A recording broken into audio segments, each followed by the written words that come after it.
Welcome to our recap. The episode is season 8, episode 2, A Family Meltdown. And the meltdown does go on for quite a while. The whole family? Not the whole family, one wife. I think meltdown is dramatic because I think for long, one wife. I think they're justified. Obviously, I'm not talking about Robin because I would pull my tongue out before I would say that. No, it's one of those things where I remembered it, but I had forgotten how big a section of the how long it went on. I do feel like this was the beginning of the end for Christine. I'm not going to say I think it's the beginning of the end, but what I do think... But it is. I think I need to reverse this, is that their relationship has been on a slow decline for a while, and there's a few points where we see these big drops, and I think that this was one of those big drops. I had forgotten... The biggest after Robin? Yeah, so Robin joins the family, big drop, slide, slide, slide. This is another big drop, move to Flagstaff, big drop, and then... the COVID and Isabel and all that is, and him saying you no longer wants to have sex with her, that's off of the map because it's so bad. But frankly, I'm kind of surprised that they even stayed together after this. So we see a bunch of stuff that was not in the previous episodes. They showed us like as previously seen. It actually was on last week's episode, so I'm starting to think we missed an episode. Which I know there's a few episodes we missed, so if we missed an episode in season 7, we're going to try to find them and catch up on them or something. But we saw that Janelle is in therapy and she eventually needs to bring in Mary, which we know happens. McKelty's graduation, which we didn't see. What? Tell everybody you don't want to hear it. Oh, I was like, okay, Dr. Evil over here. $1 million. So they're going to go on another trip, which I'm just like, man, these poor kids. And it's really weird because a bunch of the kids are missing and they just don't even address it. They don't say anything about it. They just say, we're all going to go. They don't address the fact that other than Dayton and Solomon, there's no boys on the trip. Right. Until partway through they pick up 2 of them. And I'm like, 2? 2. So anyway, we'll get to that. So they're going to go up to St. George. Then they're going to go up to Lehigh to see their old house. They're going to... I don't know, do some other stuff, and they're going to end up in Montana. They do end up in well, they go through Wyoming. Wow. Because they go to Yellowstone. But we don't see, they're going to go to Montana to visit another polygamous family, which we'll never see again, and we'll never hear from these people again. And somebody's probably in jail. No, I don't know. I don't think any of them ended up in jail, but I think some of them should have. There's at least one who tried to hurt his wife, and should have ended up in jail. But Cody... went and was a character witness, which is probably one of the worst things you can do short of actually being in the crime. But it's like the worst possible way when you find out your friend is involved in a heinous bit of violence towards another person. The worst possible response is to go to court and say, no, they're really good people. Bad. Very, very bad. Okay. So we start off, they go up, let's see... Oh, and then they announced that in 5 to 6 weeks, Christine's mother, Annie, is going to be moving in. She is sick of living alone. She wants to be a grandma. I think later on, they don't say this here, but later on, at some point in the future, they mentioned that Christine was sick of being essentially an only parent, single mom. That, you know, ever since they had left Lehigh, the structure, the support net that she had is gone, and that Cody is basically never there. They describe him as being there maybe twice a week. And it's really clear. And he now, what's funny is, all through these seasons, he argues that no, he's there just as much. Recently, in the most recent season, he started to acknowledge, no, I wasn't there because I didn't want to be, and I shouldn't be forced to. And you're like, yeah, you're pretty much the worst possible husband. What an awesome dude. So they start off... we get the little note about how Janelle is realizing that she needs to work on some stuff, and specifically with Mary. She's not going to talk with Mary about it during this trip, but she's going to have to after the trip, and she's not looking forward to it. I am not looking forward to it either, because it really, you really do hope that there'd be some honesty, but it seems to be that they mostly just go around in circles. with Mary saying, well, what was I supposed to do? And Janelle saying, well, I feel like I wasn't listened to. And Mary saying, well, what was I supposed to do? And they just go around in circles. And of course, like Cody. Boy George song. To use. What? You spin me. No, that is not Boy George. It's not. It's Dead or Alive. And I can't remember the lead singer's name, but I do know who that is. Anyway, but good. It's very, very close. You spin me right round, baby, right round. Good, like good. A record, baby. Like a record, baby. But what's funny about that whole thing is, I think probably the person in the relationship, Cody, who was left out of this conversation, the way that they all try to pretend like somehow Cody's in charge of the family, but he has no culpability, to use one of their favorite words, right, for how the family was structured. And specifically as somebody who observed the family, how much he exacerbated and accelerated and threw gasoline on every conflict. How much he is responsible for that. I'm not saying he's the only one. I'm just saying their insistence that somehow it should just be Janelle and Mary working it out, as opposed to the man who was sleeping with both of them. And that maybe he didn't make everything worse. Because they had to bring, what's funny is they brought in Christine to even things out, and you think, gosh, if only there was a third person in that relationship that could have helped. Oh, Cody. Oh, it could never be Cody. So anyway, they start off, they go to St. George, which is a place we will hear a lot about in the future. It is a place. Because that's where McKelty goes after her graduation. But they don't address that now. They meet Chris, who owns a pawn shop, who we've seen before, and they basically go, hey, we got this business, and every person that we talk to about this business won't give us money. How about you? In what universe would you ever do that? They had there must have been so much negotiating happening on behind, because the guy's like, well, you don't want investors anyway. I've been telling you forever you don't want investors, because then you're getting into bed with someone. And Cody is clearly bad at that. And so he's like, I'm just going to give you a line of credit, and you'll have to pay it back. What he's thinking in his head is, there's no way these people will ever make money on this business, so I don't want a percentage of it. But I know that they have TLC money, so they'll be able to pay it back. I doubt. I seriously, if we're going to add things to the list, if we're going to add things to the list of like, why don't we ask them this? Let's do like a season-long tell-all where we just have watchers, viewers of the show, ask questions that were never answered. This would be one of my questions. I have a whole bunch more coming up this episode.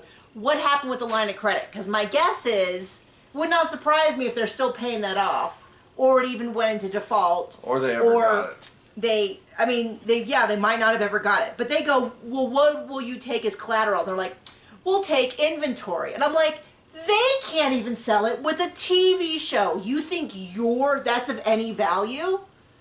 You know what I mean? Like, I wonder if they're still in business. The pawn shop probably is. I don't think my sister... Someone tried to order for my sister. Like, the website is up, and I think people have said that it looks like you can order. It's her dream. And she worked so hard on it. And I had to explain to someone, because it came up that McKelty says she works really hard. And I'm like, oh, hon, you're not old enough yet, but you will eventually reach an age where you meet a lot of people, men and women, who have side businesses that they spend a lot of time on. Yes, I'm using a lot of air parentheses. Who make no money. They just like to talk about their business and look online for their business and buy stuff for their business and attend things for their business, and not actually do the stuff that is absolutely soul crushing that makes a business run.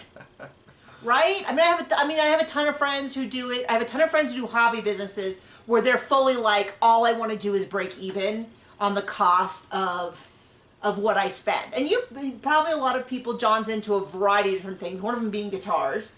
There's probably a good fair number of people that you know who make guitar stuff or sell guitar stuff who are not really making a living, but it gives them, like, you can only make so many guitars before you have more guitars than you need. But like you have a guitar that a buddy made. It's a very good. Yeah. It's a very good guitar, but he just likes making guitars. Just like 2 or 3 a year. Yeah, so this man is not making a lot of money, but is in terms of like, And I used to do glass beads, and it's the same kind of thing where it was like, you could only make so many bracelets and necklaces before you go, and it happens very, very fast before you go, well, I have enough beads to last me a lifetime. I donated to a charity a bag of like 20 pounds of glass beads that were like this big. Yeah, so anyway, that's Robin. I do not for a second believe it's a real thing. Robin's talking about how the integrity is gone. She's being outvoted because they want to buy stuff that actually would sell. Yeah. But the problem was that if people were going to buy from them versus like Tuesday Morning or Walmart or Target, it kind of needed to be something. I mean, that was the whole thing why they didn't just do a whole bunch of like kind of jokey, funny. They were back then. They were on Twitter. They could have asked for suggestions of like slogans to put on tea towels or key rings or, you know what I mean? Anything. Someone was saying they could have done one of those Claudio rings. I mean, that's not like a copyrighted design. I don't know that I would buy, but at least like a Claudio ring is something that you might actually wear. I wouldn't. I'm not. Would you? I don't know. It couldn't be. Here's the deal. It literally couldn't be worse than what Robin's doing. Like it would. You'd be hard pressed to. Yeah. Like even a shirt that says like I always say when a shirt that says like I like to make fun of polygamists on TV, and they could have put like Sister Wives, the Brown Family, or something like that, or I don't know. It seemed like somehow everything they had was too ugly and too expensive. So they get a line of collateral, $100K.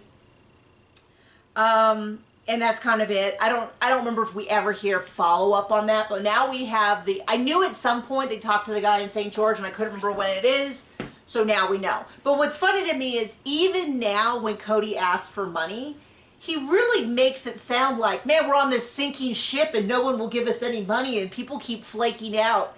And you're like, oh, well, definitely, let's hurry up and give this dude. There was something in common with all of those things. You're right. The man, Cody. So then they stop somewhere, and right off the bat, Cody's like, I like this place so much, I'm not going to actually stay with the wife I was going to stay with. I'm going to stay with the wife who's here. And he goes out of his way not to say which wife this is, which leads me to believe he means Robin. Just because it seemed to be one of those things. That would make sense. Because they, instead of saying like, I know it's Janelle's night, but I really want to stay with Christine, and Christine's mad, so that leads me to believe it's Christine's night. Sounds like it. Or she's already done the math that this is not going to be like an even trade. This is going to be like net loss. Yeah, like this gets jumped over. So she's already annoyed. And I finally go, is it all girls? And it looks like it's all girls but Solomon and Dayton. Which was just, I don't know, kind of bizarre to me. We were also looking out for Mindy. Because she was in like a shot, and then it seemed like they were really trying to keep her out of the shot. And so I expressed my frustration because the next thing they do is they go up to see Christine's mom and they address the whole thing. They discuss the fact that she's going to move in, the moving in process, all of this. It's all very upfront and clear. And yet, so far, Robin has had 2 different family members live with her, and they don't address it. Now, a lot of people got on me, and they're like, what are you talking about? It's a huge storyline with Christine. I'm like, yeah, later on Christine brings it up. But even then, they don't address the fact, they address the fact that Christine is mad that Robin had family live with her. But they still never address things like, did they pay her? Who was paying for the food? Were they renting out a room? You know they're not. You know that they did some sort of like, if you come and stay with me for free and take care of the kids, we'll pay for your room, your room board, you know, all of the amenities and food. And you'll just have to pay for, I don't know, health insurance if you have it, and gas for a car, whatever. It was never, even when Christine brought it up and was upset, to me it was never, ever, ever addressed the way it should. And then when she left and went to Flagstaff, it was never addressed that she hired a new nanny until what did the nanny do debacle. And then it was addressed. But to this day, I'm adding this to the list of things that I would want, which is, I don't even really care what excuses Robin makes. I want to talk about the fact that, I want to talk about how the others felt about it. And I think Mary might, in the next season or 2, we might be getting a more authentic Mary, who starts to kind of, I don't know how much she's willing to go against Robin, but I think at some point, especially when we look at where Mary was, so last season, which is, I know if you're watching this later it won't make sense, but when we're filming this, season 18 is over. Season 19 has not started yet, and so I'm in the world of season 18. Season 18 happened almost 2 years ago, almost 3 years ago. But the stuff that was filmed is about a year old. The interviews, and there was a marked difference between Mary in the show and Mary in the interview. A lot of times almost contradictory. Or contradictory. Some people have a problem with how I pronounce things. They really love to make fun of a speech impediment. And then, but then the look backs, the talk backs, especially when Jen was there, is even more, is like 6 months more recent than the interview was. And she had no problem with Jen going in hard on how Robin was totally a hypocrite about not inviting her. Sorry, so they go and they see Annie. I love Annie. She's, to me, it's so clear that she does not like Cody or polygamy, but is absolutely biting her tongue and saying it is none of my business to talk about or to imply or any of that. But there's just this tension around her eyes that makes her look uncomfortable. And now knowing, having watched Christine's wedding special, and her sharing with Christine that she was really concerned for Christine joining polygamy based on her life experiences, and Christine being shocked. But going back and watching this and knowing that information, it's like glaringly obvious to me that she is so wildly uncomfortable with Cody. But I'm guessing she also at this point to know that Cody's barely ever around. In a week, he's around in the evenings for a few hours and in the morning for probably not even an hour, because it sounds like he would get up in the morning Well, he before... had to take Robin's kids to school. What? Before even the Every kids are day. awake, he would like get up and rush out to go help with Robin, and he would put the kids to bed too.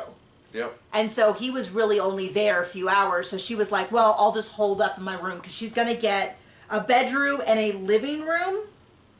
It's something like that. Like I'm guessing just another open space somewhere. We totally get it. My mother-in-law lives with me, and it is just as awful as you can imagine. No, I'm kidding. She's fine. She's fine. Actually, there's by far, she folds her clothing, which is my least favorite chore, and she tidies up the kitchen, which is like a shared area, but she has her own. She actually has 3 bedrooms. They're very small bedrooms, but there's 3 of them over there. One of them is technically our son's room, and then a living room and a bathroom, and so, yeah, so when she's not feeling well, we won't see her for a day or two other than to pop in and be like, hey, you doing okay in there? You fine? Okay, so we see Annie's mom, we keep going, we go to Lehigh, all of the kids talk about how it doesn't really feel like home anymore. Absolutely, I've been there, it's kind of sad. You go back to a place and it looks so different, and you know, like you remember it and stuff. And Christine seems very agitated. She later on says the trip was really good until the fight with Cody. I don't know when the fight with Cody started, but if it didn't start here, then she was not in a great mood ahead of time. They stop by Maddie's apartment. He goes grocery shopping with her. I know the finger quotes are excessive. Which was, I thought he was going to literally take her to a grocery store and get her stuff. Come on. He just took her to the RV and like gave her a bag with like a couple pieces of fruit in it. And he keeps talking about how he wants to connect with her. He wants to connect with her. And I'm like, dude, that's what happens when you have 17 children. And you're seeing them for a few hours a couple times a week.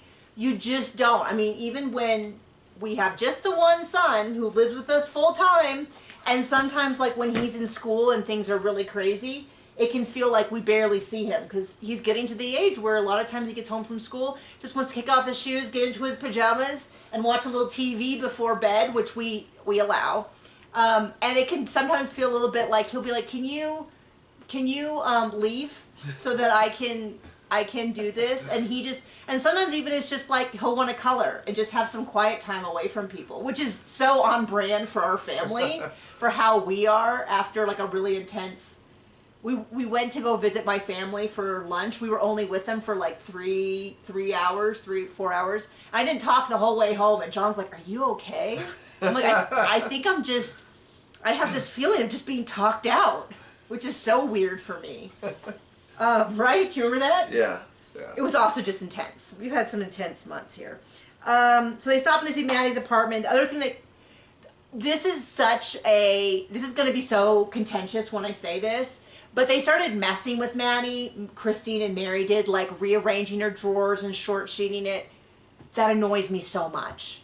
And this is where I go, people go, oh, come on, it's fun. And I go, you can tell that I was basically raised as an only child. I have much, much older siblings, and they were all out of the house. And I think this is exactly what I hated when I was a kid, and they all treated me like a kid and harassed me. Because it absolutely has this gut sensation of, I hate whatever it is they're doing. It's harmless. They're like, hey, you do pranks because you love us, and all I can think of is that would annoy me so much. So feel free to tell me how immature I am about that, but this is just so much evidence of the fact that most of my childhood, it was just me and my parents, is that I do not find that particularly endearing. What do you think, John? I mean, if you do stuff annoying, it's annoying. But you're a little bit like, yeah, that's what's called having a sibling, Nikki. Sometimes. So they're gonna prank her. They short sheet her bed. They rearranged her kitchen, and I was like, that is so annoying. You can also tell like how like particular I am about things, because I'm like, that's not a funny prank. A funny prank is like, I'm more like, I like the energy of like, oh my gosh, Maddie, your apartment is so cute. It's so adorable. You've done so much. I'm so proud of you. Like, that's the energy that I want when people visit me.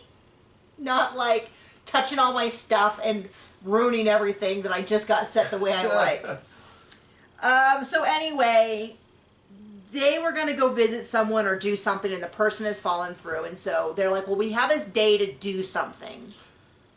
And Janelle, and I'm kind of like, this is where I'm a little bit like, Janelle, what are you doing? Because Janelle's like, well, I've been thinking about Ken Grant or something like that. You know, I know Christine has a problem with him, but, you know, he did invite us boating.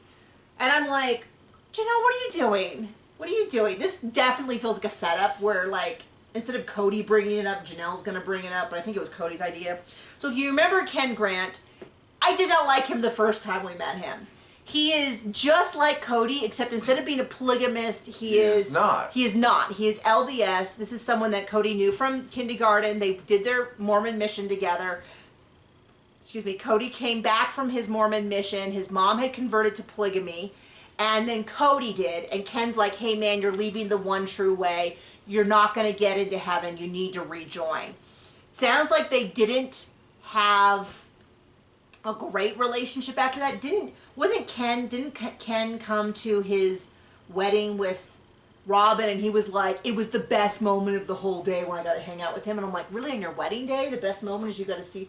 I mean, on our wedding day, I remember being so overwhelmed that all these people in this room had come to spend a day with us, because I won't, like, to me, spending time with people just randomly is like a very high value thing. So to have a whole room full of people who are invested in our future, I remember being overwhelmed with what that meant. But I wouldn't say that was the best part of the day. That like just one person. I would be like, the getting married part. Getting it done. John. Put the stamp on it. Is not what it sounds like you meant. Closing the deal. No, but like getting married and starting our life together. Thing that we got married by the end of the day. That was the one thing. That was the thing. Whenever they worried about like the wedding, I'm like, as long as at the end of the wedding we're married, anything else can happen, and we'll still consider it to be a lower priority than, because like the white cake with the white flowers. I was gonna say that when that showed up, that was. But it was like, okay. So it was the red flowers. My color was red. Red on white cake. And even someone commented like, oh, it looked really nice. And all my flowers are red, and for some reason they brought white flowers. I don't know. I don't know how she screwed it up. But you know what? I never said anything to her because it didn't matter. We went, oh, that's not right. Okay, well, whatever. It was beautiful. The room was nice. All of that. Anyway, by the way, I kind of feel like if the most important part of your wedding, of course, we were not living together before we got married. So that, like, the getting married part was a big thing. So I understand if you were more picky about your wedding. It was even further till I got a closet in the bedroom. Well, I don't know. That we had a spare bedroom with a perfectly good closet in it, and my stuff was already in there. I don't know. So anyway, this starts the fight that is basically the rest of the episode. The rest of the episode is pretty much just them fighting about Ken. And this is the basic breakdown. Super fun. At some point, oh, and by the way, we also saw Ken when they went to Utah, and Ken was kind of a jerk. Like, I didn't find him to be a particularly likable fellow. He seemed to be super dogmatic, just like Cody. He seemed to be really caught up in his own way. He has this this air of like, well, I'm right and you're wrong, and when you come around to my way of thinking, then you'll be right. And I know that everybody has some air of that. You know, like you believe what you believe because you believe it. Like, people don't, some philosophical idea of like, you can't believe in something if you don't also believe it's true. So I get it. Like, you believe something because you think it's accurate. So does he. But he's just kind of a jerk about it. I just found him to be a really unlikable fellow. And I'm like, I'm not going to pick anyone between the two of you. Well, they've been talking, and at some point, he made a joke, according to Cody. I do not believe it was a joke, where he said, hey, you should leave 3 of your wives and come back to the church, the one true faith, whatever. And 2 of the wives sort of rolled their eyes, and one of them thought he was just joking, and Christine was offended. And I kind of go, if John's friend made some sort of similar, you know, like, hey, have you ever thought about turning in Nikki for a younger model? Or, you know, we would not be friends past that. Well, it's just one of those things, it's just one of those things where you go, well, I wouldn't want you to be friends with someone who thought that way. I'm not friends with anyone. Like I was saying, like, I don't think this is normal. The exception, of course, being if someone's in an abusive relationship and a friend comes to them. That's an exception, but that is not the case in our relationship. And if anyone should be telling anyone to leave anyone, it would not be Cody's friends to Cody. It should be everybody else's friends to them. But even then, I'm saying it's normal that you sort of, I don't know, you don't make jokes like that. You don't make random jokes about like that. And I don't think he was joking. I think he was being lighthearted, but he absolutely 100% meant it. Like, he might have been flippant about it, like when I joke about like, oh, we should just sell everything and move to New Zealand. It's a joke because we can't afford to do that, but it's also not true. You know what I mean? Anyway. So, and then it just goes on and on and on. And they're going to meet up with Grandma. Is this before he gets really dramatic outside the campus? Not quite yet. Okay. So Grandma is going to meet up with Janelle. They're going to pick up, it looks like Gabe, Savannah, and Peyton from the ranch that they were at for the summer. Now, I don't... Wyoming. And yeah, they're in Yellowstone. I was able finally to spot that the niece, Mindy, was there. And he's like, I don't get it. You know, this is even my own sister told me to stop doing all this sex and just to free these women. And I was like, okay, well, I think that probably has a lot more to say with her opinion of Cody than it does of his wives. But they just go back and forth, back and forth. Robin makes a joke. I assume it was a joke. It was kind of, this is when they're at this table outside, they're still fighting. He says something about polygamy not being for everyone, and Robin saying, well, I think polygamy is for everyone, which Cody goes, really, you do? I think it was a joke, but it wasn't in the context of their conversation very clear. Right, yeah. Because my first response was, well, of course Captain Math over there wouldn't get the math that everyone can't do polygamy because there's just not enough women. There's not 2 to 3 to 4 times more women than men. Her dream is a successful sister wife's closet. So let's just put in perspective what we're dealing with here. Right. But then she kind of made some comments. So I think if you just watch that clip and you showed it to someone, I think a lot of people would have a hard time telling at the end of it. But I think she was supposed to be making a joke.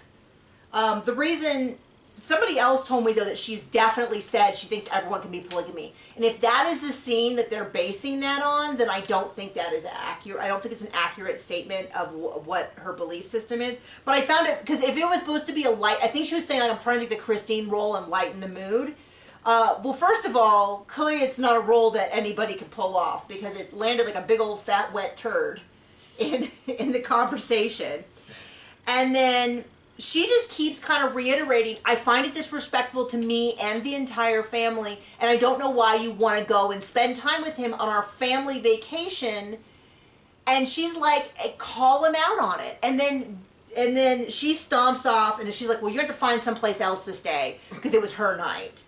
And then he goes on and about her princess behavior, how this is all kindergarten stuff. And I'm like, yes. How you talk about your spouse when you want to reconcile anything ever. Well, and it's just like, yeah, for sure.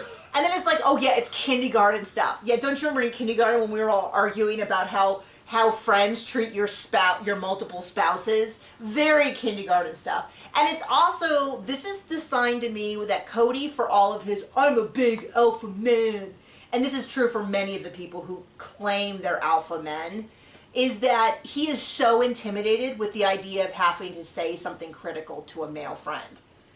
I am not going to speak for you, but I would say that if you had to have a hard conversation with one of your guy friends, it's not something you would avoid.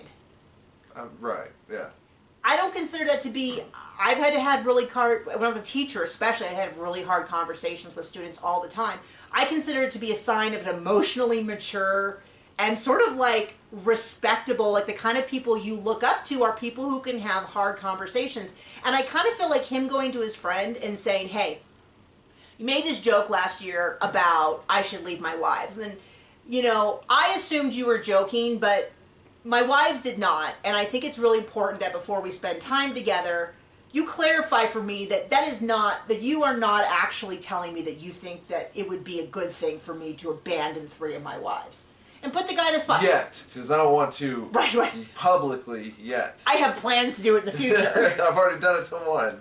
But, no, I mean, and I'm not, that's obviously how I would phrase it. I'm not saying that that's how a man would phrase it. But it's kind of those things where he just keeps going, oh, I'm going to go to him and be like, my wife has my balls in a sling and I don't want to. And it's like, no, that's not how you go to him. If I had a friend who said something really disrespectful, like, oh, I'd love for you to visit, but not John, because he's a loser.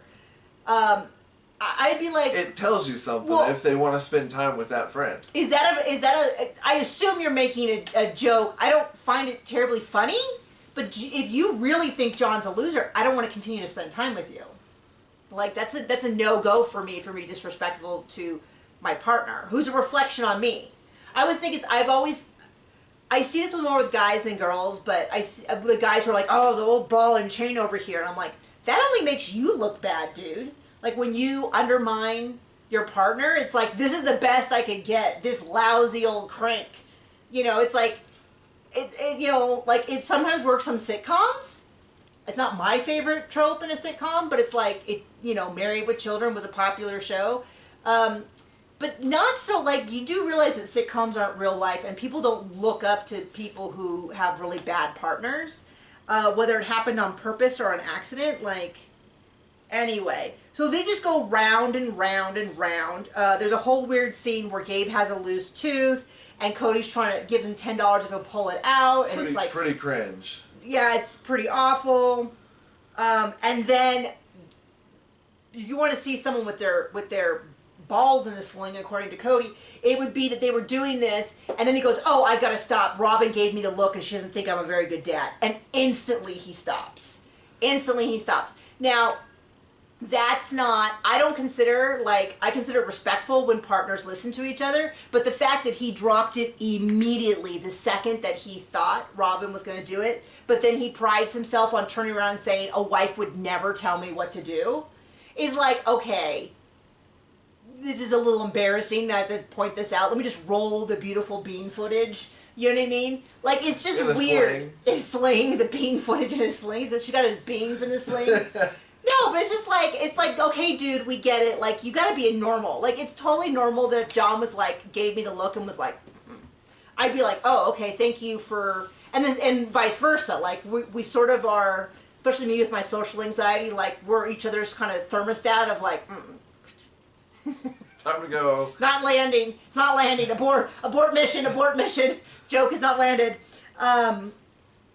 So anyway, so then there's another scene of Christine and Cody, and they just go around in circles where she's like, I think it's disrespectful to me and the family. Cody tosses his hair dramatically. Right. He's like, I think it's disrespectful that this guy has disrespected our family structure, 3 of your wives, and you're so eager to hang out with it. And to me, it's a little desperate. It's a little like, and we've said this before, which is Cody, first, is a really skewed view of masculinity. Secondly, he's desperate for male attention. He's even acknowledged in the past that his bad relationship with his dad, who does not sound like a good dude, based on almost everything I've heard, messes him up because he is so, like, later on with Caleb, he's like a little puppy, like about to piddle himself around Caleb.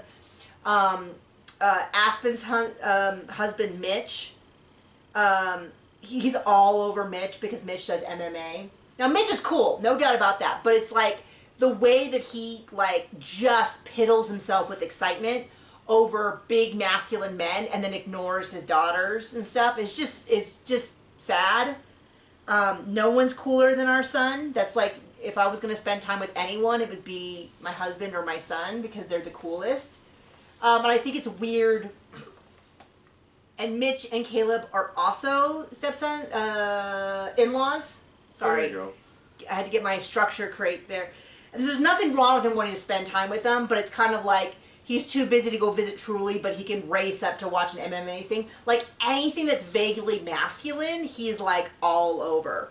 Like Rihanna on SNL. But boner alert. Oh, I was like, I don't know what you're talking about. And so yeah, so he just and he just keeps talking about how he feels so emasculated to talk to Ken. And I'm kind of like, it's weird how much he's avoiding just even having this conversation of like, even asking the dude. Because to me, the impression I got was that if Ken said, hey man, I'm sorry, that was a joke in bad taste. It was not serious. I'm sorry if it hurt Christine's feelings. Which is like the lowest level of apology. Like it's super chill. I don't know. I mean, I wouldn't even spend the time discussing it with him. It would just be done. But I mean, yeah, well, thank you. I mean, I do appreciate that, but if someone was disrespectful to me, you wouldn't be like, but he wants to go boating with him. And by the way, by this point, they figured out, he went ahead and asked him, and Ken's like, hey, I'm already busy, so we can't do it. So this is already past, and he's like, well, then what's the big deal? I couldn't go there. And she's like, but you were going to. The fact that you just, and it's like, the captain disrespect, as we heard about in season 18, and 17, and 16, and 15. But here we have a guy who's like, I can't be emasculated by talking to Ken. I don't think we ever hear... It's like the COVID rules. We'll know after you break them. Yeah, and so it's just this whole idea that, like, he's so scared of talking to this dude, whereas I feel like I don't have to have conversations with my friends like this very often, if ever, because I don't have weird friends like this. But I've occasionally had to be like, hey, you know, did I say something wrong, or when you said this, or something, and you just do it, and 99.9% of the time, people are like, thank you for allowing me to clarify, instead of this being a weirdness between us. That is not what I meant. I'm sorry if that's how you heard it. Thank you for giving me the opportunity to clear it up. And then the other person goes, oh my gosh, I'm so glad. Yeah, I mean, that's, I feel like I don't have to do it very often, but when I do, it's almost always like super chill. And the fact that he's so weird about it, and he's like, what if Ken thinks I'm less of a man? It makes me wonder, how many wives would he need before that need was finally filled, that he was... Probably a husband or two. So, I don't know. So crazy. So, that's the episode. I was like, I kept waiting for something else to happen, and it just kept going on and on and on. It's much like the COVID seasons. It's much like, and Mary's almost infidelity. Emotional infidelity. Went on forever. It is so funny, because I remember at this point thinking that the family agreement took forever. No. No. Not at all compared to everything else. So I guess next week we go to Montana to meet another random polygamous family. I do feel like this season and last season we're getting into the like, okay, they got into the houses, that's great. Now what? What are we? Oh, we'll go visit a bunch of polygamists. If only there wasn't like a billion children to it. Well, they do that, but then it's always the same thing. It's always the same thing. It's always, are you going to be a polygamist? Yeah, oh, that's all I don't they did think with so. that. No, which is fine because it's like. But after one episode of that, that's enough. Anyway, so thank you for joining us. I hope you have a great day. Bye.